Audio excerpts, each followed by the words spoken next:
네, 무려 4년 동안 빈집을 털어온 40대 남성이 붙잡혔습니다. 이 사람은 편의점을 운영하고 있는 데다가 외제차까지 몰고 다녀 도둑질을 할 것처럼 보이지는 않았다는데요. 네, 하지만 이 남성은 밝혀진 것만 그동안 260번이 넘게 5억 7천여만 원 상당의 금품을 훔쳤습니다. 네. 4년 동안 어떻게 이런 일이 가능했을까요? 최시중 아나운서 나와 있고요. 그래도 결국 발각이 됐군요. 그렇죠. 지금이라도 잡혀서 정말 다행입니다만 어떻게 4년이라는 시간 동안 절도 행각을 이어올 수 있었을지 생각만 해봐도 이해가 좀 안 되는데요. 일단 비교적 침입하기 쉬운 다세대 주택이나 빌라를 목표로 삼았습니다. 그리고 사람들의 모임이 많은 금요일이나 주말 저녁 시간을 이용해서 범행을 저질렀습니다. 한 도시 전체를 술렁이게 했던 빈집 털이범을 취재했습니다. 수원의 한 주택가. 지난달 12일 밤 10시쯤 여느 때처럼 일을 마치고 집에 돌아온 박 씨. 그런데 현관문이 열리지 않았습니다.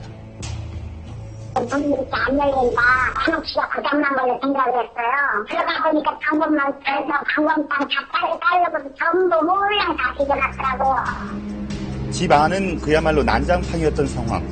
도둑이 창문에 있는 방범창을 자르고 집 안으로 들어온 것 같았습니다.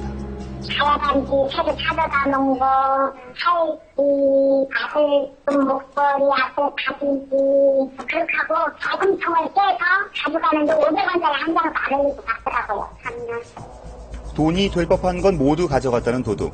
어림잡아 1,000만 원 상당의 현금과 귀금속을 훔쳐간 것 같다고 합니다.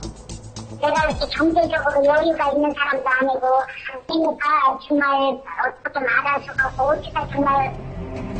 그런데 인근 지역에서도 도둑 맞았다는 주민들을 만날 수 있었습니다. 이거 타고 잘랐겠지, 이거 타고.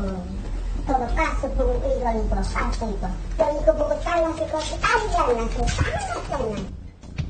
방범창을 자르고 집 안으로 들어간 것이고요. 닥친 대로 물건을 모두 훔쳐간 수법은 크게 다르지 않았습니다. 난장판 해놓고 말자. 보니까 내 액세서리하고 진짜 베개하고 막 휘둘러 놓고. 이렇게 피해를 본 주민들이 한둘이 아닙니다. 언제 또 도둑이 될지 불안한 주민들은 방범창부터 새 것으로 바꿔야만 했습니다. 방범창이랑 해도 다르죠. 아예 튼튼한 걸로 했죠. 양쪽부터 세대스프죠? 올 초부터 관내에 접수된 피해 신고만 해도 무려 20여 건. 그런데 피해는 수원시 전역으로 확대되고 있는 상태. 동 개수는 정확하게 지금 워낙 많기 때문에 저희가 몇 개 동인지 집계를 안 했습니다. 세 군데 경찰서에 분포가 돼 있어서 세 군데 경찰서에 전담팀을 꾸려가지고.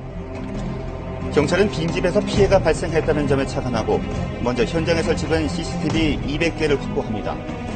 그리고 사건 당일 범행 지역을 지나다닌 차량 60만 대를 분석해서 현장에서 수거한 CCTV와 대조하며 수사망을 좁혀나가는데요. 피해자가 지금 차에서 내려서 지금 범행하기 위해 이동하는 장면.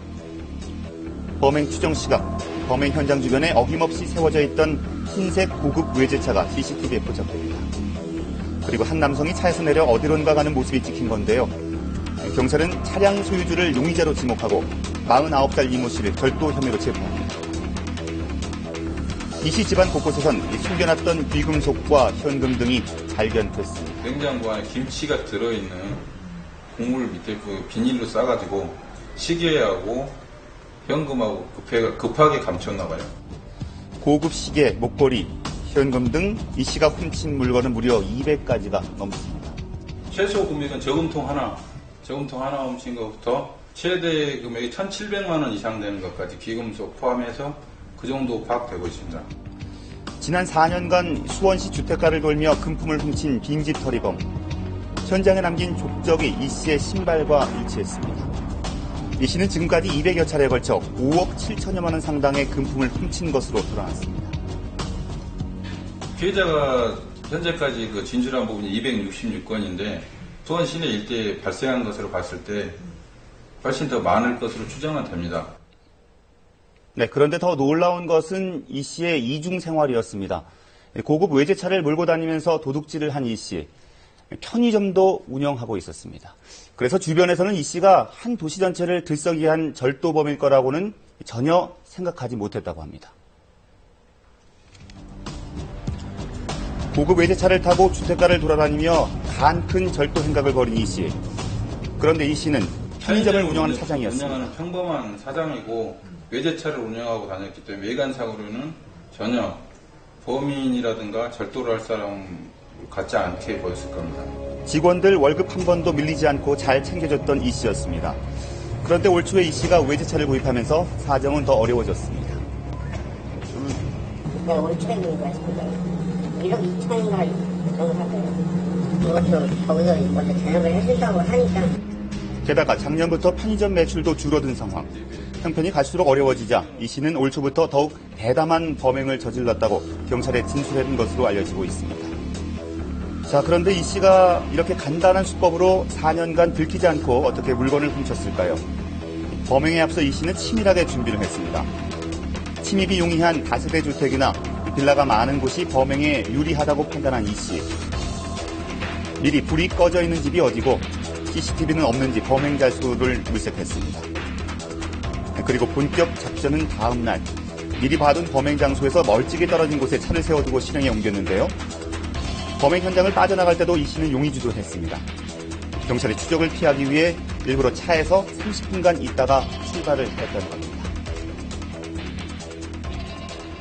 이분이 좀 용의주도해서 차량을 좀 멀리 주차해요. 그리고 바로 차량을 출발하지 않아서 범인을 특정하기가 좀 힘들었어요, 저희가. 경찰은 이 씨를 구속하는 한편 이 씨가 훔친 물건을 판 작물업자에 대해서도 수사를 하고 있습니다. 4년 만에 덜미가 잡힌 빈집 털이범. 경찰은 범죄 예방을 위해 밤에는 집을 비울 때는 전등이나 TV를 꼭 켜놓으라고 했습니다.